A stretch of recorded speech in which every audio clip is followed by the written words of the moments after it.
के चंद्रशेखर राव भी 2024 के लिए विपक्ष का चेहरा बनना चाहते हैं। उनको भी है कि मैं भी प्राइम मिनिस्टर बन जाऊं। अभी तो उन्होंने पार्टी का नाम भी तेलंगाना राष्ट्र समिति से बदलकर भारत राष्ट्र समिति कर दिया, ताकि कोई कहे नहीं कि अरे इनकी तो पार्टी ही तेलंगाना की है, क्या भारत का नेतृत्व करेंगे, हम तो भारत राष्ट्र समिति। और इसके लिए बहुत दिन से वो जोर भी लगा रहे हैं। अपनी पार्टी का नाम जब उन्होंने बदला तो एक तरीके से राष्ट्रीय पहचान मिले, यही कोशिश थी। अब वो 2024 में खुद की दावेदारी को मजबूत करने के लिए विपक्ष को एकजुट करने लगे। आजकल तो फैशन यही है कि जो विपक्ष को एकजुट करेगा वो बताता है कि मैं ही चेहरा हूं, मैं ही से को सबको लेके आया हूं ना। और इसलिए विपक्ष की रैली बुलाई, ताकि मैसेज जाए कि देखो विपक्ष का नेतृत्व करने के लिए मैं तैयार हूं।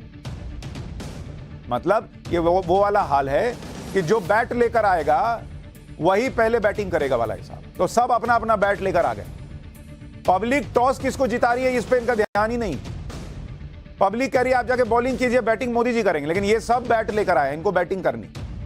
अच्छी बात है, लोकतंत्र में ये प्रयास करना चाहिए।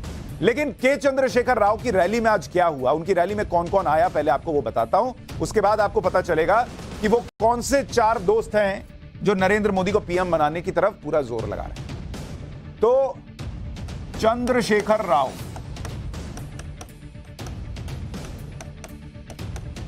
इनकी जो रैली हुई इसमें कौन आया और कौन नहीं आया ये जानना चाहिए। कौन आया में अखिलेश आए, केजरीवाल आए। अच्छा, केजरीवाल जो हैं वो सब जगह नहीं जाते हैं, आज इनके यहां गए थे। उसके बाद डी राजा, ये सीपीआई के नेता हैं, लेफ्ट के नेता, वो आए। फिर केरल के मुख्यमंत्री पी विजयन वो भी पहुंच गए, बोले हम भी आ रहे हैं, आप चिंता नहीं कीजिए। तो ये लोग वहां शामिल हुए, ये 4 बड़े नेता एक तरीके से। लेकिन कौन नहीं आया, इसमें आजकल तो कहानी इसमें छिपी होती है ना। कौन नहीं आया ये भी बड़ा इंपॉर्टेंट है। इसमें आरजी राहुल गांधी नहीं आए, वो तो अपनी कहानी रच रहे हैं, लिख रहे हैं। ममता बनर्जी नहीं आई, नीतीश कुमार नहीं आए, तेजस्वी यादव वो भी नहीं आए, शरद पवार वो भी नहीं आए, उद्धव ठाकरे वो भी नहीं आए। तो ये सारे लोग तो पहुंचे ही नहीं। जो नेता चंद्रशेखर राव की रैली में शामिल नहीं हुए, या उन्हें बुलाया नहीं गया या बुलाया गया, वो तो गए नहीं। वो इसलिए वहां पर नहीं गए क्योंकि उनकी अपनी अपनी महत्वाकांक्षाएं हैं, अपने अपने विरोधाभास भी हैं। जैसे तेलंगाना में टीआरएस और कांग्रेस एक दूसरे के विरोधी हैं, तो वो कैसे उसी तेलंगाना में एक साथ खड़े हो जाते हैं। अच्छा, राहुल गांधी की यात्रा में तेलंगाना में चंद्रशेखर राव नहीं गए थे, तो इसलिए चंद्रशेखर राव की रैली में राहुल गांधी नहीं गए। बोले तुमने नहीं बुलाया तो मैं नहीं आऊंगा, तो तुम मेरे में नहीं आए तो मैं तुम्हारे में नहीं जाऊंगा। तो ये टसल चल रहा है। अच्छा, कांग्रेस इसलिए चंद्रशेखर राव की रैली में नहीं गई क्योंकि पहली बात तो तेलंगाना में एक दूसरे के विरोधी हैं। अच्छा, दूसरा, कांग्रेस कभी नहीं चाहेगी कि वो कोई क्षेत्रीय दल विपक्ष का नेतृत्व करे। भाई वो तो राहुल गांधी की यात्रा चल रही है, वो राहुल गांधी तपस्वी भले कह रहे हैं, लेकिन उस तपस्वी को जिस आसन पर बैठना है वो तो प्रधानमंत्री की कुर्सी है ना। तो कांग्रेस हमेशा से यही चाहती है कि विपक्ष की अगुवाई कांग्रेस ही करे और नरेंद्र मोदी के सामने राहुल गांधी चेहरा हो। आप याद कीजिए, अभी कुछ दिन पहले भारत जोड़ो यात्रा के दौरान राहुल गांधी ने समाजवादी पार्टी के बारे में क्या कहा था। एक बार राहुल गांधी को सुनिए, याद कीजिए वो क्या बोल रहे थे समाजवादी पार्टी के बारे में। मगर मैं ये कहना चाहता हूं कि अगर आप समाजवादी पार्टी को देखें तो उनके पास एक नेशनल विचारधारा नहीं है। वो यूपी में जरूर उनकी पोजीशनिंग है और उसको उन्हें डिफेंड करना है, शायद इसलिए ना आए, बट नेशनल विचारधारा नहीं है। समाजवादी पार्टी का आइडिया केरला में नहीं चलेगा, कर्नाटक में नहीं चलेगा, बिहार में नहीं चलेगा। समाजवादी कहती है कि भाई, समाजवादी पार्टी कहती है उनकी विचारधारा क्या है, समाजवाद। अब कोई राहुल गांधी से पूछे कि समाजवाद की विचारधारा केरल में क्यों नहीं चलेगी, बिहार में क्यों नहीं चलेगी भाई। लेकिन चूंकि राहुल गांधी को, कांग्रेस पार्टी को यह प्रोजेक्ट करना गया, ये तो छोटे मोटे रीजनल प्लेयर है भाई, ये देश को कैसे लेके चलेंगे, तो कांग्रेस पार्टी कर सकती है। तो राहुल गांधी ने समाजवादी पार्टी को खारिज कर दिया, उसे नेशनल लेवल पर खारिज कर दिया और कह दिया कि भाई ये वहां नहीं चल सकते नेशनल लेवल पर।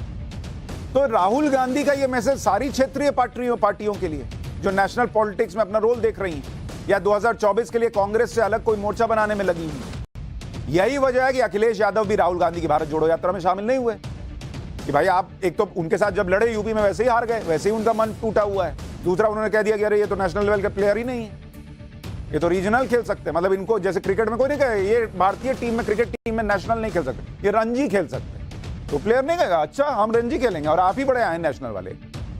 तो केजरीवाल हो गए, दूसरे रीजनल प्लेयर हो गए, वो अलग गेम खेल रहे हैं। वो के चंद्रशेखर राव के साथ चले गए विपक्षी मोर्चे में, क्योंकि चंद्रशेखर राव ने तो ये नहीं कहा कि ये रीजनल प्लेयर, वो तो खुद ही रीजनल प्लेयर है, नाम में भारत लगा लिए हैं। अखिलेश यादव ने कहा कि वक्त आ गया है कि सभी प्रोग्रेसिव सोच वाले नेताओं के साथ आना चाहिए। मतलब उनके हिसाब से के चंद्रशेखर राव प्रोग्रेसिव सोच वाले, राहुल गांधी में शायद ये नहीं दिखा होगा। अच्छा, अरविंद केजरीवाल ने कहा कि देश बदलाव चाहता है, 2024 एक मौका है, लोगों के पास बदलाव हो। 10 साल हो गए और कितना इंतजार करेंगे, कह रहे हैं लोग इंतजार कर रहे हैं, बॉस हटाओ इस आदमी को।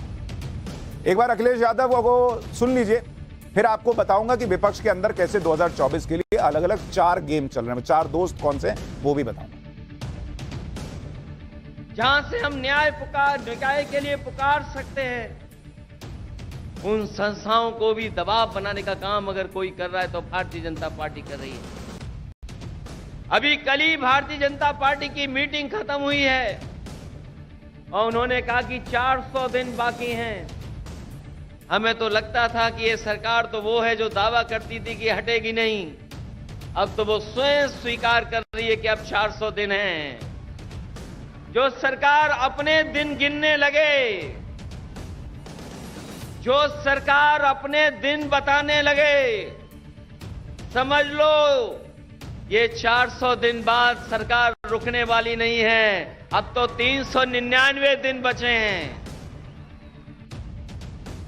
तो अखिलेश यादव कह रहे हैं कि 399 दिन के बाद नरेंद्र मोदी सरकार चली जाए।